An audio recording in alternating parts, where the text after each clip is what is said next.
saya pasti ya waktu itu mungkin suami setiap mau pulang pasti itu mikirnya gini, aduh apalagi yang mau ditanya sama suami saya, sama istri saya, aduh apalagi yang nanti istri saya protes sama saya, aduh pasti gitu tuh, pasti gitu, laki-laki begitu.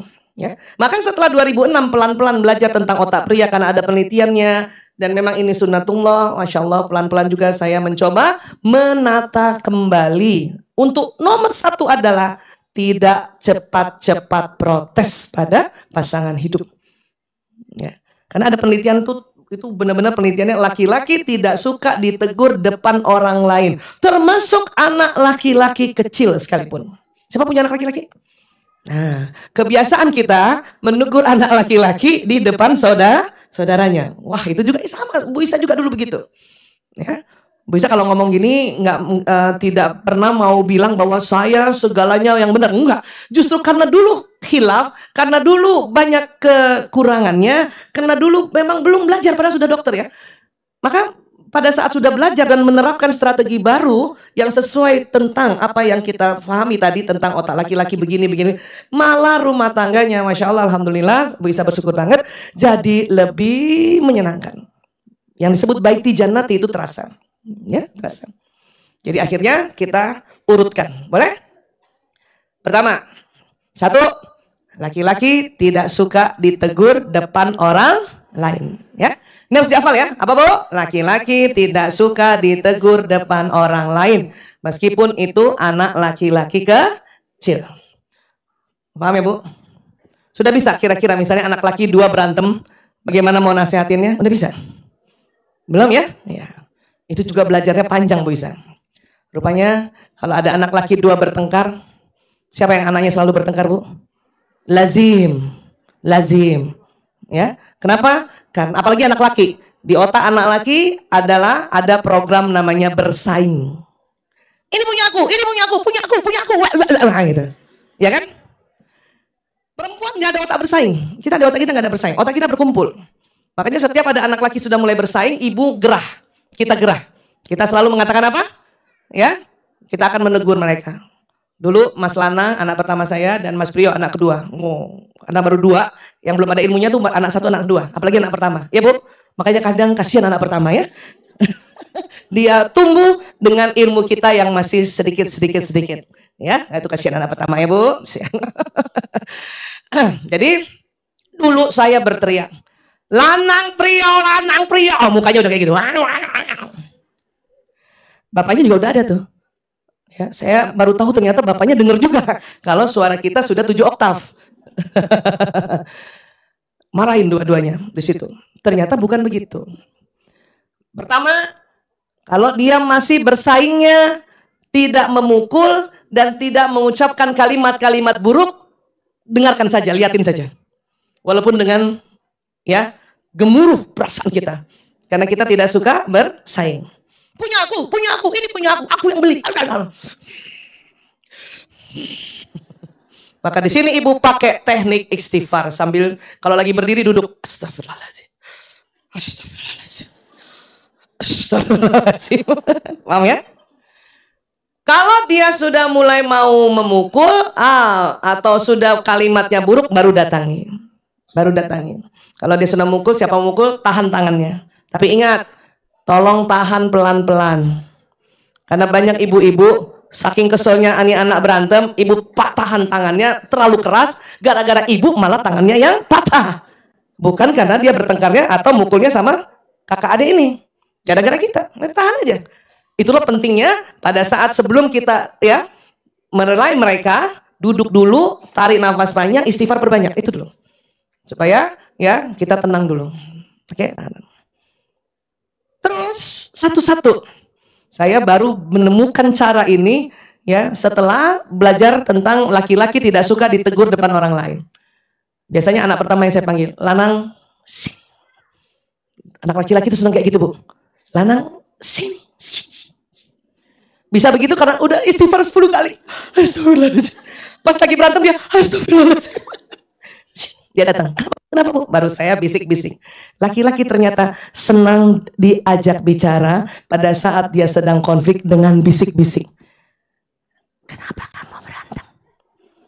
Terus dia begini juga telinga saya. habis dia ambil mainan aku, Bu. Ya, emang itu mainan siapa? Mainan aku, Bu, aku yang beli. Mungkin dia mau pinjam sebentar. Aku udah kasih, tapi udah 2 jam dia main, Bu. Oh. Itu begitu sama adanya ya. Jadi laki-laki senang sekali diajak berdua ngobrol atau mendiskusikan sesuatu seperti bicara tentang seorang mafia. Ya, begitu juga suami. Ibu, coba perhatikan deh. Suami ibu juga senang sekali kalau dibisik-bisik sama istrinya. Ya, banyak istri-istri pada saat suaminya mungkin maaf bajunya kancingnya kelepas di bagian perutnya gitu, langsung negur, kancing kelepas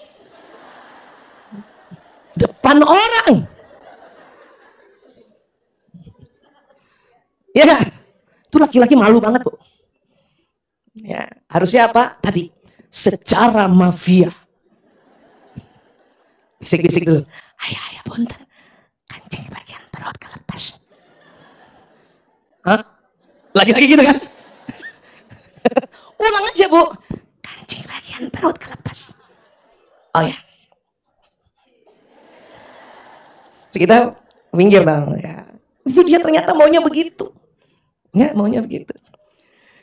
Dan uniknya laki-laki, dia tidak suka kalau kita yang istri ya, kita ngomong sebagai istri, bukan misalnya sebagai yang lain-lain ya, sebagai istri, nggak suka kalau ditegur tentang dirinya, itu nggak suka, apalagi depan orang lain. Laki-laki uniknya ini, kalau sebagai suami, dia seneng juga ngerumpi atau kepo.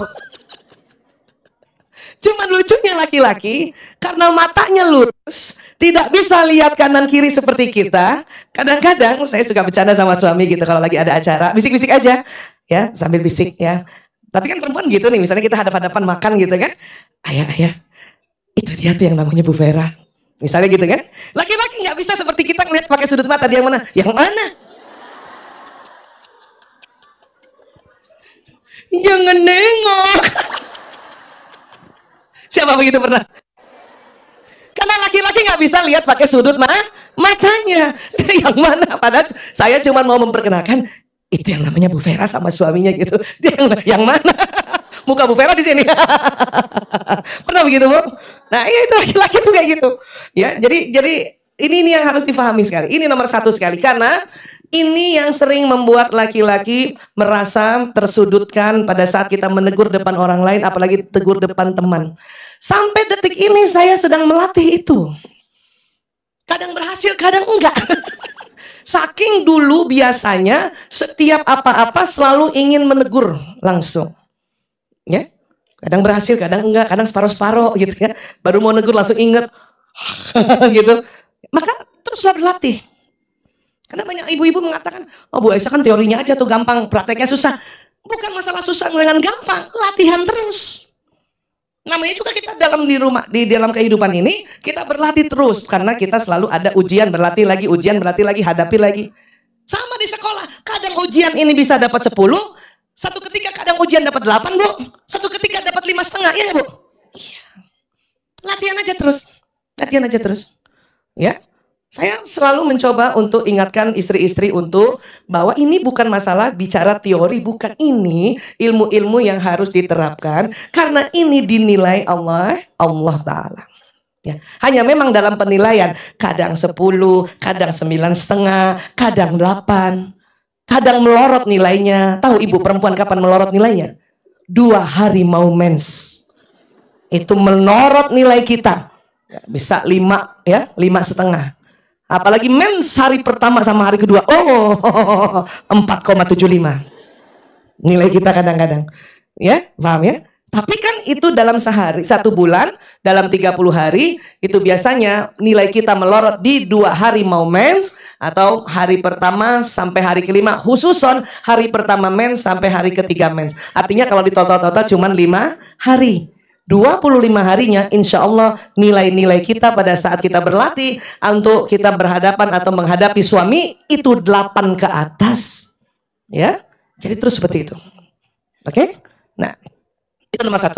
Apa nomor 1 tadi? Laki-laki tidak suka ditegur depan orang lain. Yang tadi kayak mafia itu penjelasan dari ini. Oke? Ya. Dua, laki-laki ya selalu ingin diperhatikan makan dan minumnya walaupun mungkin bukan istrinya yang masak. Karena memasak itu adalah bakat. Bakat memasak ada pada pria, ada pada wanita. Ada wanita yang punya bakat masak. Oh, itu bersyukur banget, Masya Allah. Ada wanita yang bakat memasaknya sangat terpendam. Bandung lebih yang mana? Ada sama. Saya yang nomor 2 tadi. Sangat terpendam. Saking sangat terpendam, kadang-kadang Allahu Akbar, masak air lupa, hangus. Gara-gara ada telepon lah, ada ini. Maka suami saya yang bijaksana sekali, itu yang saya juga senangi tadi, termasuk di 5 tadi. Dari awal dia sudah bilang, pokoknya kamu, saya tahu kamu bakat memasaknya sangat terpendam. Maka yang penting ada makanan, kamu temani saya makan. Ini gitu aja.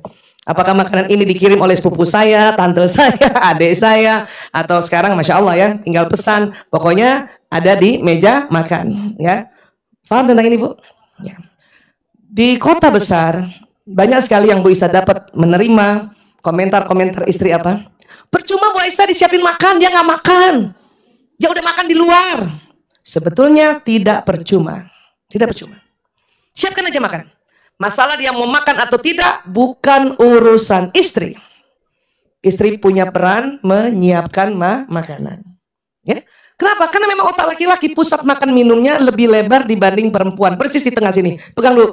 Ini Bu, di atas alis di tengah sini. Ibu bayangin, di atas alis di tengah nih, persis di tengah sini ada bentuk segitiga. Bisa ngebayangin? Itu namanya hipotalamus. Hipotalamus 2,5 kali lebih lebar dari perempuan. Salah satu fungsinya adalah pusat makan dan minum. Makanya laki-laki ya makan minumnya harus terpenuhi. Makanya coba perhatikan mulai sekarang, bapak-bapak itu kalau datang setelah dia taruh barang-barangnya di mejanya, dia akan ke meja makan, buka tudung saji. Anak laki juga begitu. Masak apa Bu? Bu ada makanan apa Bu? Bu bawa apa Bu? Itu. Ya, iya, makanya pokoknya ibu siapin aja, nggak usah banyak-banyak jenisnya, ya 2 jenis lauk aja mungkin laki-laki udah seneng. Walaupun dia nggak makan karena memang dia sudah makan, waktu buka tudung saji itu telah memenuhi kebutuhan hipotalamusnya. Oh, Masya Allah, dia tutup lagi. Jangan buru-buru disimpan kalau dia masuk kamar. Siapa tahu mandi dulu baru makan. Kalau kita lihat dia sudah mandi, kemudian juga sudah tidur, ya sudah, masukin aja kulkas. Besok panasin lagi. Paham ya Bu? Jadi sekali lagi hindari pemikiran bahwa percuma saya siapin makanan atau masakin makanan, dia nggak makan. Tolong hindari itu, tolong hindari itu. Ya, saya juga dulu salah. Karena yang saya bicara ini adalah pengalaman saya yang dulu selalu berpikir perempuan kota mengatakan percuma masak dia nggak makan, enak dia makan. Nah, ibu-ibu kalau udah julid jelek mukanya, udah julid dan jutek kok, itu. Udah jelek muka kita. Ya, ngerti ya? Oke. Kemudian kalimat-kalimat misalnya seorang istri WA suami, ayah udah makan. Itu cocok dengan otaknya, ya. Kali ini saya memang nggak pakai slide karena takutnya juga nggak kelihatan. Tapi itu tadi coba bayangkan di sini ada di dalam tuh ada segitiga ya namanya hipotalamus persis di sini. Ya, pertemuan 2 alis. Ada 2 organ di situ, ya, kelenjar pituitary dan hipotalamus. Dia adik kakak bersusun seperti itu. Hipotalamus laki-laki 2,5 kali lebih lebar. Paham ya? Nah, jadi hindari berpikir seperti itu. Karena itu yang bikin kadang-kadang suami kecewa, anak laki-laki kecewa bila pulang ke rumah meja makan kosong sama sekali. Itu kecewa. Ya, kecewa. Walaupun kadang sudah disiapkan, anak laki bilang, ibu aku boleh tambah makanan ini? Boleh nak, boleh nak, boleh. Ya, karena kadang-kadang anak sekarang masing-masing keinginannya beda ya. Boleh nak, boleh nak. Tapi buka dulu, ada dulu di situ. Ya, paham tentang ini. Jadi kedua apa? Laki-laki harus perhatikan makan dan minumnya. Ya. Ketiga, laki-laki perhatikan tidurnya. Apa Bu? Tidurnya. Karena hipotalamus juga pusat tidur. Laki-laki pusat tidurnya 2,5 kali lebih lebar dari perempuan. Maka jangan heran ibu lagi ngobrol-ngobrol di tempat tidur, orang bilang pillow talk, belum selesai ibu ngobrol, suami tidur. Kayak gitu, Bu?